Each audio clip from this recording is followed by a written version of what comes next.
जीवन के भीतर देखना बुद्धि के लिए असंभव है, क्योंकि मृत्यु बिल्कुल ही उल्टी मालूम पड़ती है। जीवन के तर्क के साथ उसकी कोई संगति नहीं है। ऐसा लगता है कि मृत्यु जीवन का अंत है, ऐसा लगता है मृत्यु जीवन की शत्रु है, ऐसा लगता है मृत्यु जीवन के बाहर जीवन पर आक्रमण है। लेकिन वस्तुतः ऐसा नहीं है। मृत्यु जीवन के बाहर घटने वाली घटना नहीं, मृत्यु जीवन के भीतर ही घटती है। मृत्यु जीवन का ही हिस्सा है, मृत्यु जीवन की ही पूर्णता है। मृत्यु और जीवन ऐसे ही हैं जैसे बाहर आने वाली श्वास और भीतर जाने वाली श्वास एक ही है। जो श्वास भीतर जाती है वही बाहर जाती है। जन्म में जो श्वास भीतर आती है, मृत्यु में वही श्वास बाहर जाती है। अस्तित्व में मृत्यु और जीवन एक ही है। लेकिन बुद्धि जब सोचने चलती है तो बुद्धि असंगत को स्वीकार नहीं कर पाती, संगत को स्वीकार कर पाती है। संगत की दृष्टि से जीवन अलग हो जाता और मृत्यु अलग हो जाती, लेकिन अस्तित्व असंगत को भी स्वीकार करता है, विपरीत को, विरोधी को भी स्वीकार करता है। अस्तित्व को बाधा नहीं पड़ती फूल और कांटे को एक ही शाखा पर लगा देने में। अस्तित्व को कोई अड़चन नहीं है अंधेरे और प्रकाश को एक ही साथ चलाए रखने में। सच तो यह है कि अंधेरा प्रकाश का ही धीमा रूप है और प्रकाश अंधकार की ही कम सघन स्थिति है। अगर हम प्रकाश को मिटा दें जगत से बिल्कुल, तो तत्काल बुद्धि कहेगी अंधेरा ही अंधेरा बच रहेगा। लेकिन अगर हम सच में ही जगत से प्रकाश को बिल्कुल मिटा दें तो अंधेरा भी नहीं बच रहेगा। और सरलता से समझें तो ख्याल में आ जाए, अगर हम जगत से गर्मी को बिल्कुल मिटा दें तो बुद्धि कहेगी ठंड ही ठंड बच रहेगी। लेकिन जिसे हम शीत कहते, ठंड कहते, वो गर्मी का रूप है। अगर हम गर्मी को पूरा मिटा दें जगत से तो शीत बिल्कुल मिट जाएगी, वो कहीं भी नहीं बच रहेगी। अगर हम मृत्यु को बिल्कुल मिटा सकें जगत से तो जीवन समाप्त हो जाए। अस्तित्व विपरीत के साथ है, बुद्धि विपरीत को बाहर कर देती है। बुद्धि बहुत छोटी चीज है, अस्तित्व बहुत बड़ा। बुद्धि के समझ के बाहर पड़ता है ये कि विपरीत भी एक हो, कि जीवन और मृत्यु एक हो, कि प्रेम और घृणा एक हो, कि अंधेरा और प्रकाश एक हो, कि नरक और स्वर्ग एक हो। ये बुद्धि के समझ के बाहर है। कि दुख और सुख एक ही चीज के दो नाम हैं, ये बुद्धि कैसे समझ पाए? बुद्धि कहती है सुख अलग है, दुख अलग है। सुख को पाना है, दुख से बचना है। दुख को नहीं आने देना है, सुख को निमंत्रण देना है। लेकिन अस्तित्व कहता है जिसने बुलाया सुख को, उसने दुख को भी निमंत्रण दे दिया है। और जिसने बचना चाहा दुख से, उसे सुख को भी छोड़ना पड़ा है। अस्तित्व में विपरीत एक है। अल्लाह से कहता है under these two aspects it is really the same. वो जो नाम के भीतर है और वो जो अनाम के भीतर है, इन दो पहलुओं में वो एक ही। इतनी तीव्रता से अल्लाह से ने कहा कि वो जो पथ है, विचरण उस पर नहीं किया जा सकता, और वो जो सत्य है उसे कोई नाम नहीं दिया जा सकता। और अब लाओस से कहता है वो जो नाम के अंतर्गत है वो, और वो जो अनाम के अंतर्गत है वो, वे दोनों एक ही है, रियली द सेम। यथार्थ में वस्तुतः वे दोनों एक ही।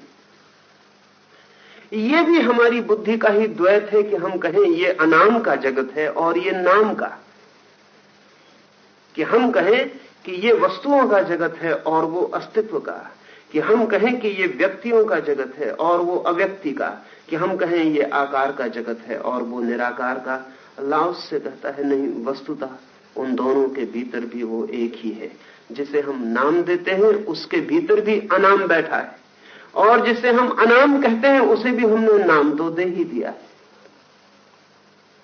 इससे क्या भेद पड़ता है कि हम उसे अनाम कहते हैं? वी हैव नेम्ड इट, अनाम रख लिया है उसका नाम हमने। ये थोड़ा कठिन मालूम पड़ेगा, क्योंकि लाओ त्से ने बहुत जोर दिया शुरू में, ये दोनों बिल्कुल अलग हैं। नाम मत देना उसे, नाम दिया कि वो सत्य न रह जाएगा। बोलना मत उसे, बोले कि वो विकृत हो जाएगा। चलना मत उस पथ पर, क्योंकि वो अविकारी पथ चला नहीं जा सकता। और अब लाओ से घड़ी भर बाद ही कहता है कि उन दोनों के भीतर वस्तुतः एक ही है। कठिन पड़ेगी बात समझनी, लेकिन ये और भी गहरी बात है। जो लाओ त्से ने पहले कहा उससे भी गहरा है ये। नाम के भीतर भी वही है, आकार के भीतर भी वही है।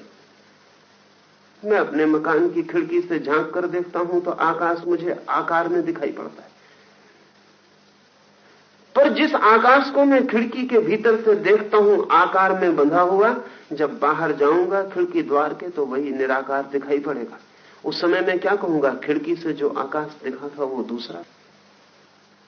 निश्चित ही भेद तो है, क्योंकि खिड़की से जब दिखा था तो आकार के चौकटे में जड़ा हुआ दिखा था, और अब जब देखता हूं तो कोई भी चौकटा, कोई भी आकार नहीं। निश्चित ही भेद तो है, लेकिन गहरे में भेद कहां है? खिड़की से इसे ही देखा था जो निराकार है, और अगर भूल थी तो आकाश की न थी, खिड़की की थी। और खिड़की आकाश को आकार कैसे दे सकेगी? खिड़की जैसी छोटी चीज अगर आकाश जैसे विराट तत्व को आकार देने में समर्थ हो जाए तो आकाश से ज्यादा शक्तिशाली हो जाती। तो जिसे बुद्धि ने नाम देकर जाना है वो भी वही है जिसे बुद्धिमानों ने बुद्धि के पार जाके अनाम जाना है। और लाओ से कहता है चल के वहां तक न पहुंच सकोगे, रुक कर पहुंचोगे। हालांकि रुककर आदमी वहीं पहुंचता है जहां चलता हुआ दौड़ता रहता है। उन दोनों में भेद नहीं, उन दोनों में अंतर नहीं। द्वैत को बड़ी गहरी चोट इस छोटे से वचन में लाओ त्से ने की है, आखिरी चोट, जिसमें विपरीत को समाहित करने की कोशिश की है। और इसे एक बार की बहुत साफ ख्याल में आ जाना चाहिए, सारे द्वैत बुद्धि निर्मित हैं, अस्तित्व उनसे अपरिचित है। अस्तित्व ने द्वैत को कभी जाना नहीं, डुअलिज्म को कभी जाना नहीं। विपरीत से विपरीत चीज अस्तित्व में जुड़ी और संयुक्त है, जुड़ी और संयुक्त ही नहीं, एक ही है। जुड़ी और संयुक्त भी हमें कहना पड़ती है, क्योंकि हमारा मन दो में तोड़कर ही देखता है। एक सिक्के में हम दो पहलू देखते हैं, और साफ ही दो पहलू होते हैं। फिर भी क्या हम कह सकते हैं कि एक पहलू को दूसरे से अलग किया जा सकेगा? क्या हम सिक्के के एक पहलू को बचा के दूसरे को फेंक सकते हैं? हम कुछ भी करें, सिक्के में दो पहलू ही रहेंगे, और हम एक को न बचा सकेंगे और एक को हम न हटा सकेंगे। जिसे हम दूसरा पहलू कहते हैं वो वही सिक्का है। फिर भी मजे की बात है कि हम एक छोटे से सिक्के के दोनों पहलू भी एक साथ देख नहीं सकते। सिक्का बड़ी चीज नहीं है, उसे हम हाथ पर रख के देख लें, पर जब भी हम सिक्के को देखते हैं हमारी आंखें एक ही पहलू को देख पाती हैं। दूसरा पहलू तो सिर्फ कल्पना में होता है कि होगा। उल्टा कर जब देखते हैं तब दूसरा देखते हैं, तब पहला छिप जाता है। कौन कहेगा? बर्कले पश्चिम में एक विचारक हुआ, और कीमती विचारक हुआ। वो कहा करता था कि जब आप कमरे के बाहर जाते हैं तो कमरे की चीजें शून्य में विलीन हो जाती हैं। आप जब कमरे के भीतर आते हैं तब वे फिर पुनः प्रकट हो जाती हैं। लेकिन जब कमरे में कोई नहीं रहता तो कमरे में कोई वस्तु नहीं रह जाती। और बर्कले कहता था कि अगर कोई इससे विपरीत सिद्ध कर दे तो मैं तैयार हूं, पर विपरीत सिद्ध करना असंभव है, क्योंकि सिद्ध करने के लिए कमरे के भीतर रहना पड़ेगा। और बर्कले कहता ही इतना था कि जब तक कोई कमरे के भीतर है वस्तुएं होती हैं। जब कमरे के भीतर कोई देखने वाला नहीं होता तो वस्तुएं तिरोहित हो जाती हैं, क्योंकि वो कहता था बिना देखने वाले के दृश्य बचेगा कैसे, बिना दृष्टा के दृश्य बचेगा कैसे। अगर आप एक छेद करके दीवार से झांकें तो दृष्टा मौजूद हो जाता है, वस्तुएं प्रकट हो जाती। बर्कले जो कह रहा था वो ये कह रहा था कि दृष्टा और दृश्य में गहरा संबंध है। निश्चित ही ये बात तो सही नहीं है बर्कले की कि जब कोई देखने वाला नहीं होता तो वस्तुएं नहीं रह जाती, लेकिन ये बात जरूर सच है कि जब देखने वाला नहीं होता तो वस्तुएं वैसी ही नहीं रह जाती जैसा देखने वाले के होने पर होती। जैसे अब तो फिजिक्स भी इसे स्वीकार करती है कि जब आप कमरे के बाहर चले जाते हैं तो कमरे की वस्तुएं रंग खो देती हैं, कमरे की वस्तुओं में कोई रंग नहीं रह जाता, रह ही नहीं सकता। जब आप कमरे के बाहर होते हैं और कमरा सब तरफ से बंद होता है और कोई देखने वाला नहीं होता तो कमरे की वस्तुएं बेरंग कलरलेस हो जाती। निश्चित ही अगर वस्तुएं रंगहीन हो जाती हैं तो आपके कमरे में जो पेंटिंग टंगी है वो क्या होती होगी? कम से कम पेंटिंग नहीं होती होगी। रंगहीन इसलिए हो जाती हैं कि फिजिक्स कहती है कि रंग आंख के जोर से निर्मित होता है। अगर मैं देख रहा हूं कि आप सफेद कपड़े पहने हुए बैठे हैं तो आपके सफेद कपड़े आपके सफेद कपड़ों पर ही निर्भर नहीं है, मेरी आंख उनको सफेद देखती है। अगर कोई आंख ना हो इस कमरे में तो कपड़े सफेद नहीं रह जाएंगे। रंग जो है वो आंख से जुड़ा हुआ है और जरूरी नहीं है कि आकार भी वैसा ही रह जाए जैसा हम देखते हैं, क्योंकि आकार भी हमारी आंख से जुड़ा है।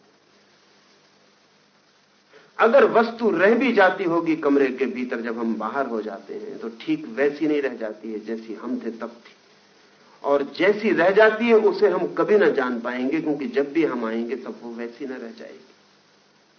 इसलिए इमैनुअल कांट एक जर्मन चिंतक कहा करता था कि वस्तु जैसी अपने आप में है, थिंग इन इटसेल्फ, उसे कभी नहीं जाना जा सकता। जब भी हम जानेंगे तो हम उसे ऐसा जानेंगे जैसा हम जान सकते हैं। असल में जो भी हम जानते हैं वो हमारे जान सकने की क्षमता से निर्भर होता है, निर्मित होता है। जरूरी नहीं है कि हम इतने लोग इस कमरे में बैठे हुए हैं, इसमें एक मकड़ी भी चलती होगी, एक छिपकली भी दीवार पर सरकती होगी, एक मक्खी भी गुजरती होगी, एक कीड़ा भी सरकता होगा, वे सभी इस कमरे को एक जैसा नहीं देखेंगे। हो सकता है कुछ चीजें छिपकली को दिखाई पड़ती हों जो हमें कभी भी दिखाई ना पड़ेंगी, और हो सकता है मकड़ी कुछ चीजों को अनुभव करती हो जिसका अनुभव हमें कभी ना होगा, और हो सकता है जमीन पर सरकने वाला कीड़ा कुछ ऐसी ध्वनियां सुनता हो जो हमें बिल्कुल सुनाई नहीं पड़ रही। और ये तो बिल्कुल ही निश्चित है कि जो हम देख रहे हैं, जान रहे हैं, सुन रहे हैं, उनसे ये कोई भी प्राणी परिचित ना हो पाते होंगे। जो भी हम देखते हैं उसमें देखने वाला जुड़ जाता है। बुद्धि जैसे ही कुछ देखती है, बुद्धि अपना पैटर्न, अपना ढांचा दे देती है। बुद्धि का सबसे गहरा जो ढांचा है वो द्वैत का है।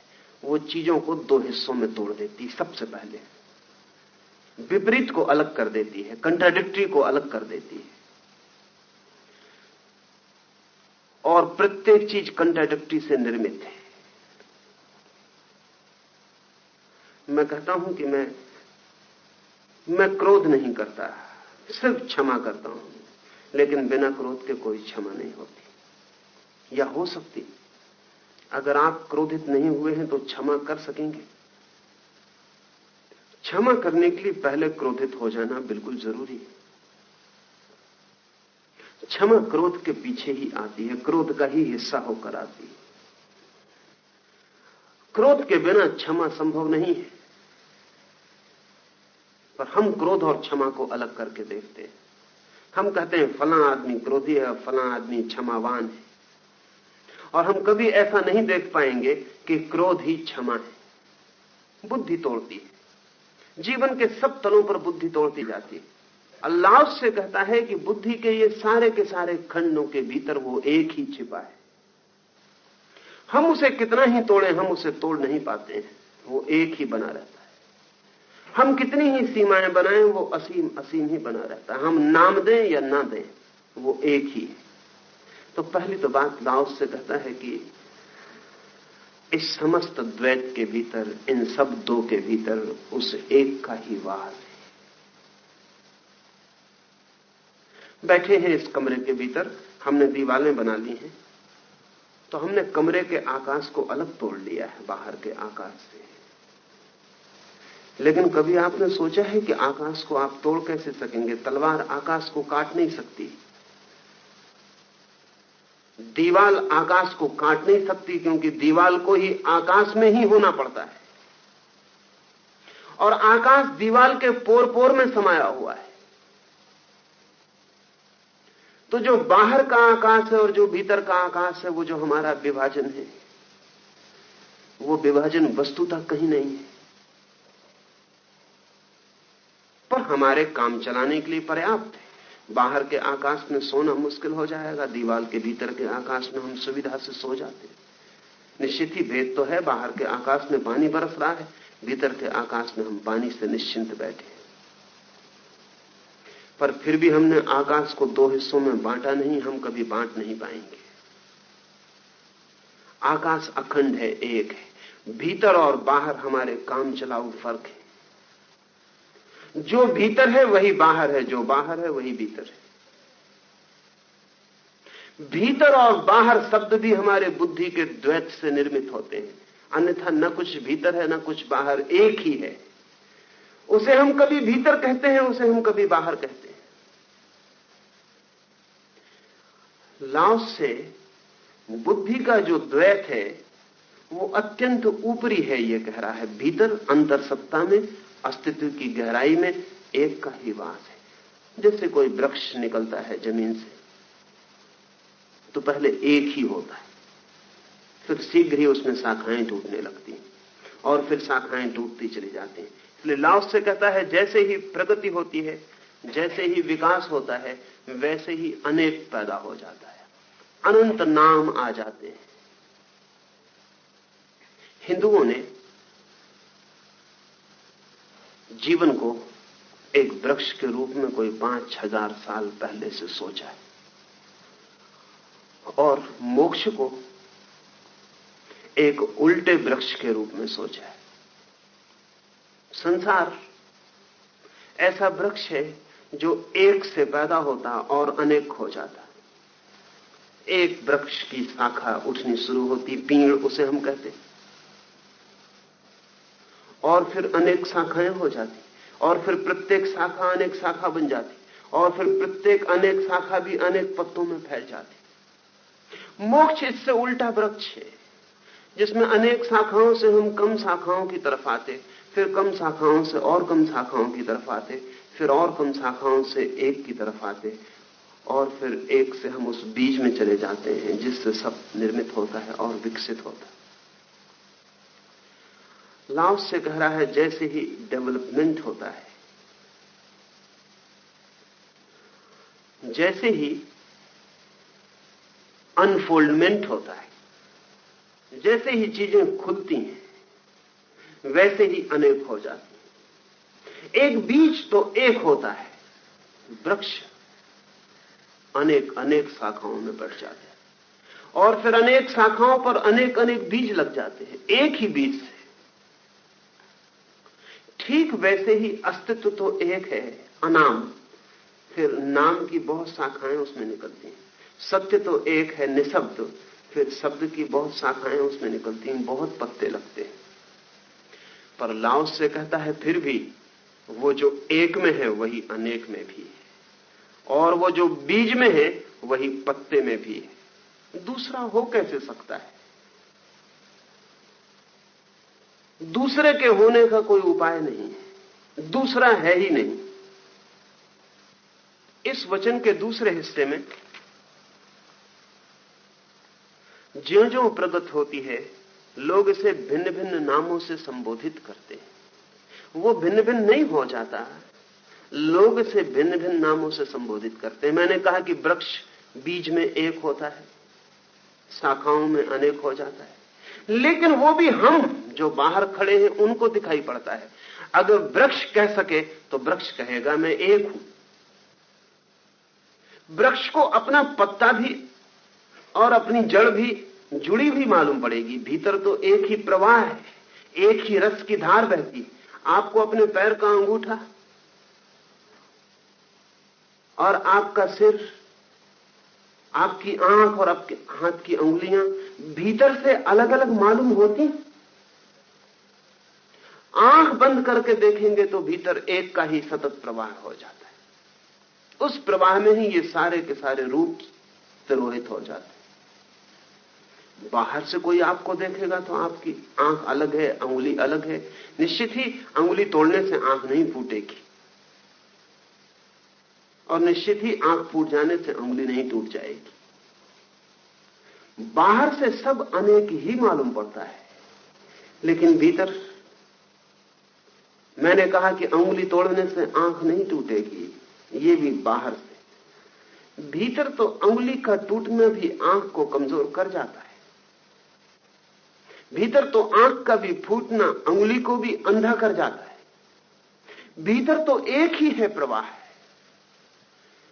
भीतर तो जरा भी भेद नहीं है। और अगर हम शरीर शास्त्री से पूछें तो वो भी यही कहता है। बहुत अनूठी बात शरीर शास्त्री कहता है। नवीन से नवीन खोजें कुछ बड़े पुराने रहस्यों को पुनर्स्थापित करती हैं।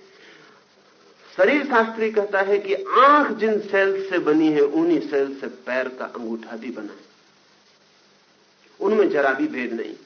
अगर भेद है कुछ तो वो सिर्फ उन सेल्स ने स्पेशलाइजेशन कर लिया। सारे शरीर के कोष्ठ एक जैसे हैं, लेकिन शरीर के कुछ कोष्ठों ने विशेषज्ञता प्राप्त कर ली है देखने के लिए, और कुछ कोषों ने विशेषज्ञता प्राप्त कर ली है सुनने के लिए, और कुछ कोष ने विशेषज्ञता प्राप्त कर ली है स्पर्श करने के लिए। लेकिन वे सब कोष एक जैसे हैं। उन कोषों के जीवन तत्व में कोई भी भेद नहीं है, रंच मात्र भी फर्क नहीं है। आंख की जो इतनी सूक्ष्म पुतली है वो भी आपकी चमड़ी ही है,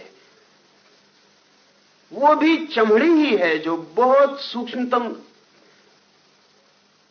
रूप में देखने का काम उसने शुरू कर दिया है। और वैज्ञानिक कहते हैं कि हाथ की चमड़ी भी देखने में उतनी ही समर्थ है। अगर उसका भी प्रशिक्षण हो सके तो वो भी देख सकती है, क्योंकि दोनों को निर्मित करने वाला जो कोष्ठ है वो एक जैसा है, उसमें कोई फर्क नहीं है। जब बच्चा मां के पेट में आता है तो ना तो आंख होती है, न कान होते हैं, न नाक होती है, न हाथ न पैर होते। जब पहले दिन बीजारोपण होता है तो कुछ भी नहीं होता, सिर्फ सेल होता है खाली। फिर उसी सेल से सेल पैदा होते, और वे सारे सेल जिस सेल से पैदा होते हैं उससे भिन्न नहीं हो सकते, वही होते हैं। फिर धीरे धीरे कुछ सेल आंख का काम शुरू कर देते हैं, कुछ सेल कान का काम शुरू कर देते हैं, कुछ सेल हृदय बन जाते हैं। एक ही तरह के सेल फैलते चले जाते हैं और शरीर में सारा का सारा भेद निर्मित हो जाता है। बीज एक होता है, शाखाएं अलग अलग मालूम पड़ने लगती हैं। रसधार एक होती है, जीवनधार एक होती है, पर प्रत्येक चीज अलग दिखाई पड़ने लगती। अनफोल्डमेंट पर जब चीजें खुलती हैं, मां के पेट में जो सेल पहले दिन निर्मित हुआ है वो बंद है, वो अभी खुलेगा, उघड़ेगा, अपने पर्दे तोड़ेगा, फैलेगा।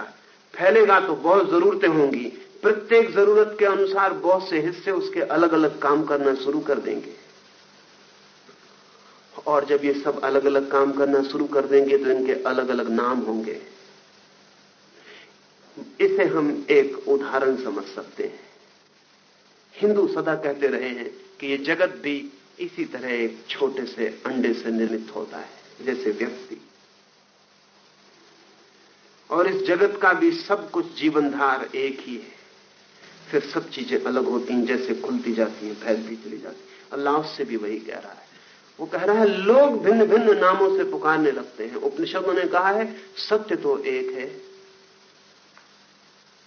पर जानने वाले उसे अनेक तरह से जानते हैं। रहस्य तो एक है, लेकिन बुद्धिमानों ने उसे अलग अलग नामों से पुकारा है। नाम ही अलग अलग हो पाते हैं, पर नाम के कारण हमारे मन में ऐसी भ्रांति बननी शुरू होती है कि चीजें अलग अलग हैं, तब गलती हो जाती है, तब भ्रांति हो जाती है। वो भ्रांति टूट जाए तो अद्वैत का स्मरण हमें हो सकता है। लोग जिसे भिन्न भिन्न नामों से स्मरण करते हैं और फिर भी जो एक है, इन नामों के समूह को ही हम रहस्य कहते हैं, द मिस्ट्री। रहस्य क्या है इस जगत का? विज्ञान रहस्य को स्वीकार नहीं करता, धर्म रहस्य को स्वीकार करता है। वही फर्क है विज्ञान और धर्म में। विज्ञान मानता है जगत में कोई भी रहस्य नहीं है, और जितना हम जान लेंगे उतना ही रहस्य कम हो जाएगा, अर्थात रहस्य अज्ञान का नाम है। विज्ञान के हिसाब से रहस्य का अर्थ है अज्ञान। जिसे हम नहीं जानते वो रहस्य मालूम पड़ता है। जान लेंगे रहस्य समाप्त हो जाएगा। और जानने के लिए विज्ञान क्या करता है? अगर ठीक से समझें तो लाओस से जो कह रहा है ठीक उससे विपरीत करता है। विज्ञान करता क्या है? विज्ञान चीजों को नाम देते चला जाता है, और जिस चीज को विज्ञान नाम देने में समर्थ हो जाता है समझता है कि हमने जान लिया। नाम की परिभाषा तय कर देता है और जानता है कि हमने जान लिया। विज्ञान इसलिए रोज स्पेशलाइज्ड होता चला जाता है। एक युग था कि विज्ञान एक था, फिर उसके विभाजन होने शुरू हो गए। फिर विज्ञान की जो शाखाएं थी उनकी भी प्रशाखाएं होनी शुरू हो गई, और अब प्रशाखाओं की भी प्रशाखाएं होनी शुरू हो गई। एक वक्त था कि सारी दुनिया में सारा ज्ञान फिलॉसफी के अंतर्गत आ जाता था। इसलिए आज भी हम अपनी पुरानी यूनिवर्सिटीज में पीएचडी की डिग्री दिए चले जाते हैं, उसको भी जिसका फिलॉसफी से कोई संबंध नहीं है। अब एक आदमी केमिस्ट्री में रिसर्च करता है, उसे हम पीएचडी की डिग्री देते हैं। वो 1000 साल पुरानी आदत है, उसको डॉक्टर ऑफ फिलॉसफी कहते हैं। फिलॉसफी से उसका कोई लेना देना नहीं है अब, लेकिन 1000 साल पहले केमिस्ट्री फिलॉसफी का एक हिस्सा थी। अरस्तू ने किताब लिखी है आज से 2000 साल पहले, तो उसकी किताब के एक एक अध्याय का जो नाम था आज एक एक विज्ञान का नाम है। और बहुत मजेदार मजाक की घटना घटी है। उसने फिजिक्स का जो चैप्टर लिखा था, उसके बाद का जो चैप्टर था वो धर्म का था, और इसलिए पश्चिम में यूनान धर्म को मेटाफिजिक्स कहने लगा। मेटाफिजिक्स का इतना ही मतलब होता है फिजिक्स के बाद वाला चैप्टर। फिजिक्स के आगे जो अध्याय आता है उसका नाम मेटाफिजिक्स था। आज भी ऑक्सफोर्ड यूनिवर्सिटी पर जो पुरानी तख्ती लगी है फिजिक्स के डिपार्टमेंट पर, वो लगी है डिपार्टमेंट ऑफ नेचुरल फिलॉसफी। 1000 साल पहले फिजिक्स नेचुरल फिलॉसफी थी, फिर विभाजन हुआ, और विज्ञान तो विभाजित होगा, क्योंकि जितना ज्यादा हमें जानना हो, जितना व्यवस्थित जानना हो, उतना संकीर्ण करना पड़ेगा खोज को, उतना नैरो डाउन करना पड़ेगा। जितना ज्यादा जानना हो किसी चीज के संबंध में, उतनी कम चीज जानने के लिए चुननी पड़ेगी। इसलिए विज्ञान की परिभाषा है ज्यादा से ज्यादा जानने की कोशिश कम से कम के संबंध में। तो जब हम कम करेंगे तो चीजें टूटती चली जाएंगी। अब तो फिजिक्स भी अकेली नहीं है, अब तो फिजिक्स को भी हमने हिस्सों में तोड़ देना पड़ा। अब तो केमिस्ट्री भी एक विज्ञान नहीं है, अब तो ऑर्गेनिक केमिस्ट्री अलग होगी, इनऑर्गेनिक अलग होगी, और रोज टूटते जाएंगे हिस्से। विज्ञान धीरे धीरे पत्तों पे पहुंच जाता है और रहस्य से दूर होता चला जाता है। लाओस से कहता है नाम और अनाम के दोनों के बीच में जो एक होना है उसी का नाम मिस्ट्री, उसी का नाम रहस्य। असल में जो अद्वैत की तरफ जाएगा वो रहस्य की तरफ जाएगा, और जो अनेक की तरफ जाएगा वो रहस्य की तरफ नहीं जाएगा। इसलिए विज्ञान धीरे धीरे रहस्य को तोड़ता चला जाता है। वो सोचता है कोई रहस्य नहीं है, सब रहस्य हम जान लेंगे, और फिर भी रहस्य अपनी जगह ही खड़ा रहेगा। विज्ञान का जानने का ढंग ऐसा है कि वो रहस्य से वंचित हो जाएगा, और इसलिए विज्ञान जितना विकसित हुआ, आदमी का रहस्य भाव उतना कम हुआ। धर्म को जो नुकसान पहुंचे हैं उनमें गहरे से गहरा नुकसान है रहस्य भाव के कम होने से। कोई रहस्य नहीं मालूम पड़ता, सब चीजें ज्ञात हैं। एक फूल आप देखते हैं, कोई कहता है सुंदर है, आप कहते हैं विकार की बात कर रहे हैं। इसमें कौन सा सौंदर्य? फला फला रंग है, फला फला तत्वों से मिलकर बना है। जाएं और वैज्ञानिक से विश्लेषण करवा लें, वो सब निकाल के बता देगा कि क्या क्या है। और सौंदर्य इसमें कहीं भी नहीं है। जैसे ही हम चीजों के सारे तथ्यों को जान लेते हैं और नाम दे देते हैं, वैसे ही वो जो सबके भीतर छिपा हुआ अद्वैत था वो लुप्त हो जाता है, वो खो जाता है। उसके खोने के साथ ही रहस्य विसर्जित हो जाता है। लाओ से कहता है अनेक जिसे हमने नाम दिए हैं फिर भी जो एक है उसे ही हम रहस्य कहते हैं। अनेक होकर भी जो एक ही बना रहता है उसे ही हम रहस्य कहते हैं। भिन्न भिन्न दिखाई पड़ के भी जो अभिन्न ही बना रहता है उसे ही हम रहस्य कहते हैं। द्वैत में बटा हुआ दिखाई पड़ता है फिर भी बटता नहीं, अनबटा है, अनडिवाइडेड है, उसे ही हम रहस्य कहते हैं। रहस्य का मतलब समझ लें। रहस्य का मतलब होता है जिसे हम जान भी लेते हैं और फिर भी नहीं जान पाते। धर्म की भाषा में रहस्य का अर्थ होता है जिसे हम जान भी लेते हैं और फिर भी नहीं जान पाते, जिसे हम पहचान भी लेते हैं और फिर भी जो अनपहचाना रह जाता है। इसे उदाहरण से समझें तो शायद ख्याल में आ जाए। आप किसी व्यक्ति को प्रेम करते हैं और 50 साल उसके साथ रहे, क्या आप उसे जान पाए? परिचित तो भली भांति हो गए होंगे। 50 साल में अगर परिचित नहीं हो पाए तो फिर कब परिचित हो पाएंगे? परिचित भली भांति हो गए, सब कुछ जानते हुए मालूम पड़ते हैं, और फिर भी क्या आप साहस से कह सकेंगे कि आप उसे जान पाए? उसका कोना कोना जान लिया, उसकी एक एक बात जान ली, उसकी सब आदतों का आपको पता है, फिर भी आप क्या कह सकते हैं कि वो प्रिडिक्टेबल है, कल सुबह क्या करेगा यह आप बता सकते हैं? नहीं, वो अनप्रिडिक्टेबल एलिमेंट मौजूद है। और ऐसा नहीं कि 50 साल कम है, 500 साल में भी वो मौजूद ही रहेगा। वही रहस्य, द अनप्रिडिक्टेबल, जिसका हम कोई घोषणा न कर पाएंगे, जिसकी हम कोई भविष्यवाणी न कर पाएंगे, जिसको हम जान के भी न कह पाएंगे कि हमने जान लिया। और किसी किनारे से देखें, संत अगस्तीन से कोई पूछता है कि समय क्या है, व्हाट इज टाइम, तो अगस्तीन कहता है जब तक मुझसे कोई नहीं पूछता मैं भली भांति जानता हूं, और जब कोई पूछता है तभी गड़बड़ हो जाती। आप भी जानते हैं कि समय क्या है, भली भांति जानते हैं, समय से उठते हैं। अगर न जानते तो समय से उठते कैसे?